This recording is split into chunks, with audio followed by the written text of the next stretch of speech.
So when adding new water to an aquarium, it's really important that you add a water rager to take out the chlorines and chloramones.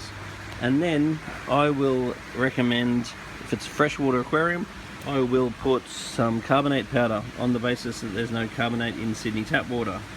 So depending on the sorts of fish, I might add a neutral carbonate, I might add a alkaline carbonate, or potentially an acid water carbonate.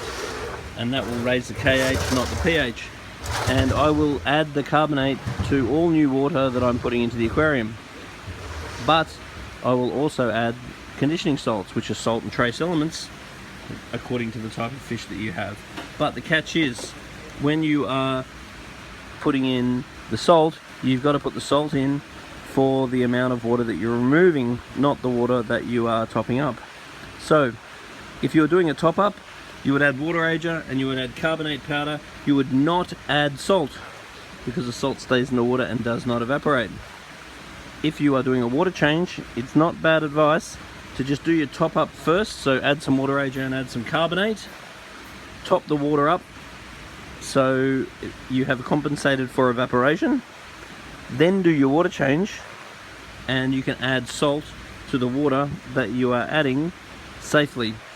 If not, you need to estimate the amount of water that you removed and add salt for the water removed. If that all sounds a bit technical for you, you could just go get yourself a GH test kit, and the GH test kit will allow you to see how you're going in regards to regular additions of your conditioning salt or your carbonate. So if your GH is too high, I'd do a water change and not add any conditioning salts. If your KH is too high, I'd do a water change and not add any carbonate. If your GH is too low, I will add more conditioning salts. If my KH is too high, I will add more carbonate. Anyway, if you have anything to add to this little spiel, and chuck a little note in the bottom of this video.